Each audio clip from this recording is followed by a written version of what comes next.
MP DElEd वाले सभी students ध्यान दें माय डियर फ्रेंड्स। अब जो आपका सामाजिक विज्ञान शिक्षण का जो पेपर होने जा रहा है, जो कि आप जानते हैं कि ये वैकल्पिक विषय है, और आपने कौन सा विषय चुना है, डीएलएड के लिए सामाजिक विज्ञान का पेपर चुना है। तो सभी स्टूडेंट्स को इस क्वेश्चन पेपर को ध्यान से देखना है, और आपसे मैं कहना चाहूँगा कि 70 नंबर का तो आपका ये पेपर आएगा, इसलिए आप इन प्रश्नों को मिस ना करें, अच्छे से इन क्वेश्चन को याद करें, क्योंकि 100% वो सेट पेपर में लेकर आया हूँ। जैसे कि सेट ए आप देख रहे हैं, जो आपकी परीक्षा की दृष्टि से आपकी परीक्षा में पूछा जाएगा, इसलिए आप पूरा पेपर ध्यान से देखिएगा। जो भी विद्यार्थी आज हमारे साथ नए जुड़े हैं, तो सभी स्टूडेंट्स से मेरा ये कहना है कि आप सभी विद्यार्थी चैनल को सब्सक्राइब जरूर करिएगा, क्योंकि आप सभी का अब जो रिज़ल्ट से रिलेटेड जो जानकारियाँ मिलेगी हमें, तो हम आपके लिए रिज़ल्ट से रिलेटेड जानकारियाँ लेके आते रहेंगे।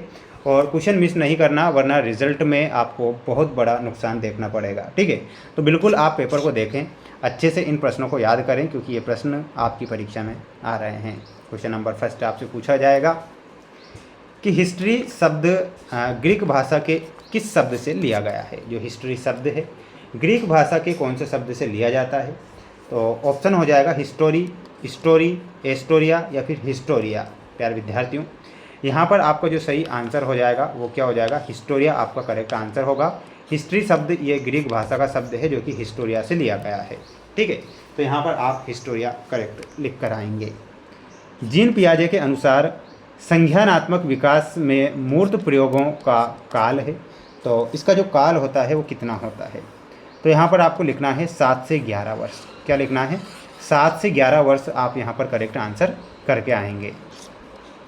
अगला क्वेश्चन है, प्रायोजना विधि के प्रतिपादक कौन है? तो प्रायोजना विधि के जो प्रतिपादक हैं, इसमें लिखना है विलियम हेनरी किलपैट्रिक। क्या लिखना है? विलियम हेनरी किलपैट्रिक जो थे प्रायोजना विधि के प्रतिपादक थे, तो यहाँ पर आपको लिखना है विलियम हेनरी किलपैट्रिक। सामाजिक विज्ञान की पाठ्य पुस्तक तैयार करने हेतु, सामाजिक विज्ञान की पाठ्य पुस्तक तैयार करने हेतु दार्शनिक सिद्धांत है, तो वह दार्शनिक सिद्धांत क्या होगा? माय डियर फ्रेंड्स, यहाँ पर आपको लिखना है तर्क को स्थान, गहन विचार और सत्य की खोज। ठीक है, तो ये जो ऑप्शन आपको दिए गए हैं, तो यहाँ पर आपका आंसर क्या हो जाएगा? तो यहाँ पर आप उपर्युक्त सभी करेक्ट आंसर के रूप में लिखेंगे। उपर्युक्त सभी जो होगा आपका सही उत्तर हो जाएगा। ठीक है, बढ़ेंगे अब अगले प्रश्न की ओर। अगला क्वेश्चन देखिएगा। अगला क्वेश्चन है आपका कि सामाजिक विज्ञान में इकाई शिक्षण का प्रथम पद क्या है? तो सामाजिक विज्ञान में इकाई शिक्षण का जो प्रथम पद होता है वो अन्वेषण प्रथम पद होता है, तो इसमें आपको लिखना रहेगा अन्वेषण। ठीक है, तो अन्वेषण आप यहाँ पर करेक्ट आंसर करके आएंगे। माय डियर फ्रेंड्स, वीडियो को आप लाइक जरूर करिएगा, है ना। अब बढ़ेंगे हमारे अगले क्वेश्चन की ओर। जैसे कि आप देख सकते हैं, ये रिक्त स्थान वाले क्वेश्चन हैं जो आपको दिए जाएंगे आपकी परीक्षा में। ज्योग्राफी शब्द यूनानी भाषा के खालिस्तान एवं खालिस्तान से मिलकर बना है, तो ये किससे बना है? जियो एवं ग्राफी से मिलकर बना है, तो यहाँ पर आपको लिखना है जियो एवं ग्राफी। संस्कृति पर्यावरण का मानव निर्मित भाग है, यह कथन किसका था? तो यहाँ पर आपको लिखना है हर्ष कोविट्स का। किसका कथन था? तो इसमें आपको लिखना है हर्ष कोविट्स। ये आप यहाँ पर करेंगे हर्ष कोविट्स। टेलीविज़न कंप्यूटर शिक्षण अधिगम के साधन हैं, तो यहाँ पर आपको लिखना है दृश्य और श्रव्य। ये आप लिखेंगे, है ना।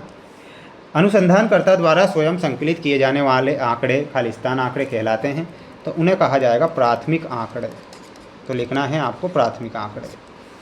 ब्लूप्रिंट निर्माण से संबंधित है, तो ब्लूप्रिंट जो है वह प्रश्न पत्र निर्माण से संबंधित होती है, तो इसमें आपको क्या लिखना है? प्रश्न पत्र। तो ये आप यहाँ पर करेक्ट करेंगे। इसका एक स्क्रीनशॉट ले सकते हैं, अच्छे से इन प्रश्नों को आप याद कर सकते हैं। बढ़ेंगे हमारे अगले क्वेश्चन की ओर। जैसा कि आप देख पा रहे हैं, ये अगला क्वेश्चन आएगा कि निम्नलिखित प्रश्नों के उत्तर एक वाक्य में दीजिए। में आपकी स्क्रीन के सामने है प्रश्न है कि राष्ट्र एवं राज्य में कोई एक अंतर बताइए। स्लाइड प्रोजेक्ट का क्या कार्य है? परिमाणात्मक आंकड़े क्या है? तो इन सभी के आंसर बता रहा हूँ मैं आपको, तो ध्यान से देखना है।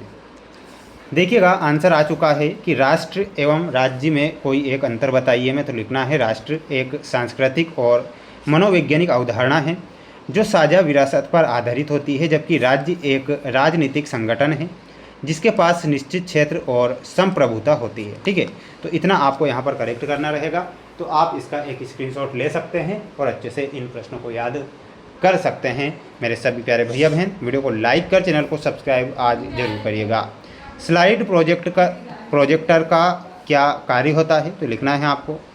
स्लाइड प्रोजेक्टर का मुख्य कार्य पारदर्शी स्लाइड्स पर अंकित चित्र या सूचनाओं को प्रकाश के माध्यम से बड़े पर्दे पर प्रदर्शित करना। ठीक है, तो ये आप यहाँ पर करेक्ट करेंगे, तो इसका एक स्क्रीनशॉट यहाँ से ले सकते हैं।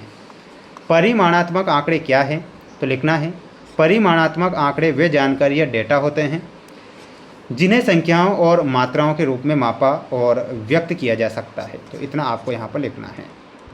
अब बढ़िएगा अगले प्रश्न की ओर। अगला प्रश्न देखिएगा, ये रहा। सामाजिक विज्ञान शिक्षण की 2 परंपरागत विधियों के नाम लिखना है। तो लिखना है आपको व्याख्यान विधि और एक होती है पुस्तक विधि।